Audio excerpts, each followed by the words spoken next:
بسم اللہ الرحمن الرحیم۔ السلام علیکم ورحمۃ اللہ وبرکاتہ۔ کچھ عرصہ قبل یہ سوال پوچھا جاتا تھا کہ کیا جرمنی میں اقتصادی بحران آ سکتا ہے،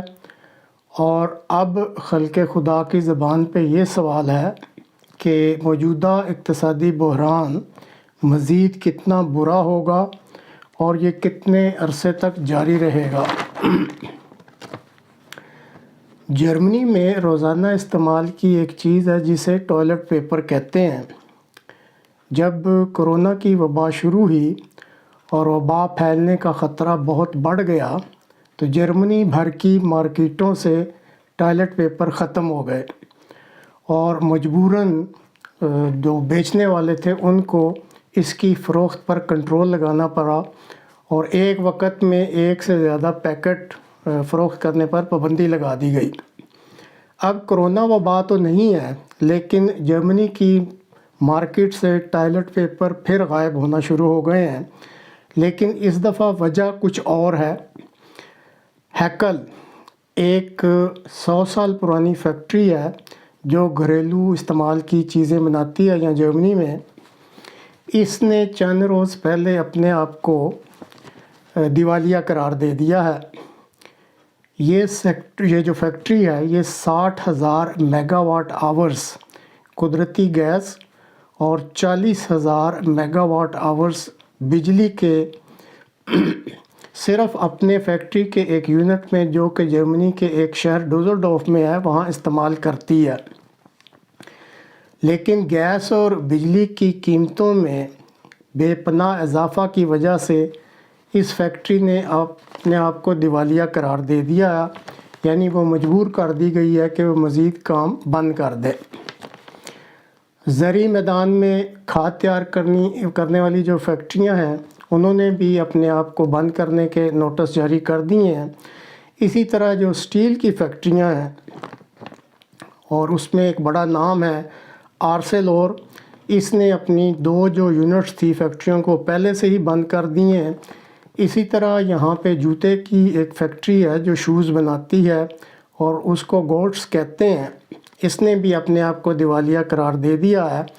اور اس میں جو 2500 کارکن کام کرتے تھے ان کو نوٹس دے دیا ہے کہ ان کو کسی وقت بھی برخاست کر دیا جائے گا۔ جرمنی میں گیس درآمد کرنے والی کمپنی کے جو ڈائریکٹر یا chief executive officer Klaus Dieter ان کا نام ہے، انہوں نے گیس کی قیمتوں میں بے پناہ اضافہ کی وجہ سے بہت ہی برے حالات پیدا ہونے کی پیشگوئی کر دی ہے، اور جرمنی میں ٹریڈ یونین کی ایک طاقتور آرگنائزیشن ہے جسے DGB کہتے ہیں، اس کی سربراہ ہیں یاسمین فہیمی، اور انہوں نے جرمنی کی حکومت کو فوری طور پہ ایک انتباہ کیا ہے، تنبیہ بھیج دی ہے کہ اگر ہنگامی بنیادوں پر حکومت کی طرف سے توانائی کے بحران پر قابو پانے کے لیے فوری اقدامات نہ کیے گئے تو جرمنی میں صنعتوں کی بربادی جو ہے وہ سامنے دیوار پر لکھی نظر آ رہی ہے، اور یہ جو صنعتی یونٹس کی یا فیکٹریوں کی بربادی ہے یہ جرمنی کی تمام صنعتوں کو بالکل تباہ و برباد کر دے گی۔ اس وقت جو سٹیل انڈسٹری ہے، فرٹیلائزر انڈسٹری ہے، اسی طرح پیپر انڈسٹری ہے، یہ سب سے زیادہ متاثر ہونا شروع ہو گئی ہیں، اور اب خدشہ ظاہر کیا جا رہا ہے کہ اگر قیمتوں میں اضافے کا یہ جو رجحان ہے اسی طرح رہا تو جرمنی کی جو 90% فیکٹریاں ہیں یا صنعتیں وہ اپنا اختتام دیکھ رہی ہیں۔ جرمنی میں سٹیل پیدا کرنے والی جو سب سے زیادہ سٹیل پیدا کرتی ہے اس کمپنی کا نام ہے GMH، اور اس کمپنی کے سربراہ نے بتایا ہے کہ بجلی میں اور گیس کی قیمتوں میں اضافہ کی وجہ سے وہ خود اس وقت شوق کی حالت میں ہیں، اور ان کے جو 21 یونٹس اس وقت کام کر رہے ہیں اور اس میں 6,000 ملازمین ہیں، وہ کہتے ہیں کہ پہلے ہم بجلی اور گیس کی مد میں 120 ملین یورو جو ہے وہ سالانہ دیا کرتے تھے، اور اب جو موجودہ قیمتیں جو اس طرح بڑھ گئی ہیں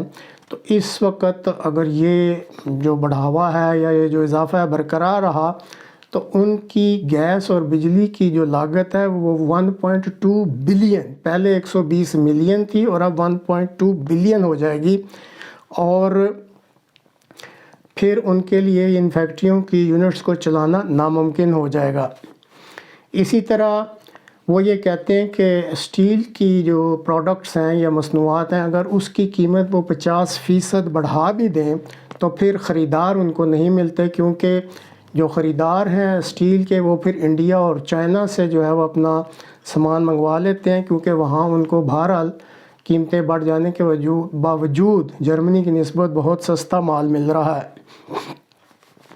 اسی طرح جرمنی کے ایک علاقے وٹنبرگ میں فرٹیلائزر کی فیکٹری ہے،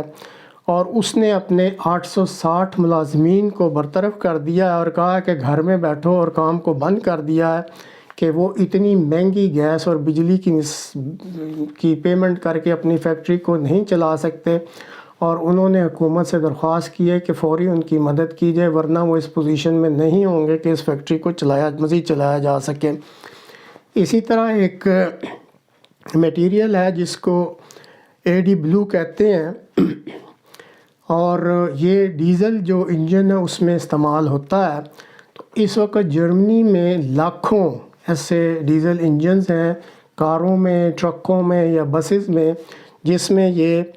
جو ہے ڈیزل کے ساتھ AD Blue استعمال ہوتا ہے۔ تو یہ جرمنی کی ایک فرم BASF بناتی تھی، تو اس نے یہ جو توانائی ہے گیس اور بجلی، اس میں قیمتوں میں اضافہ کے باعث اس کو بنانا بند کر دیا ہے۔ تو اب یہاں پہ لوگوں کو سمجھ ہی نہیں آ رہی کہ جب یہ چیز ملے گی نہیں ڈیزل میں ساتھ ڈالنے کے لیے، تو وہ اپنی یہ جو لاکھوں گاڑیاں، بسیں، ٹرک اور کاریں وہ کس طرح چلائیں گے۔ اسی طرح اب یہ جو ترقی کی رفتار تھی، پہلے یہاں جرمنی میں کہا گیا تھا کہ یہ 0.3% بڑھے گی، لیکن اب یہ تخمینے لگ رہے ہیں کہ 0.6% مائنس چلی جائے گی۔ گو جرمنی کے حکومتی ادارے تسلیاں تو دے رہے ہیں کہ وہ مدد کریں گے، لیکن یہ مدد کہاں تک ہو سکتی ہے؟ پہلے بھی کورونا میں تقریباً 40 بلین یورو کی مدد دی گئی تھی، تو اب ایک لمبی مدت تک اتنی رقوم نہیں دی جا سکتی، اور اسی طرح یہ بھی خدشہ اب ظاہر کیا جا رہا ہے کہ غالباً جرمنی جو کہ ایک سوشل ویلفیئر اسٹیٹ ہوتی ہے، یہاں پہ بھی بہت سارے ایسے اقدامات اٹھانے پڑیں گے، اور غالباً جرمنی کا یہ سوشل ویلفیئر اسٹیٹ کا جو اسٹیٹس ہے یہ بھی جاتا رہے گا۔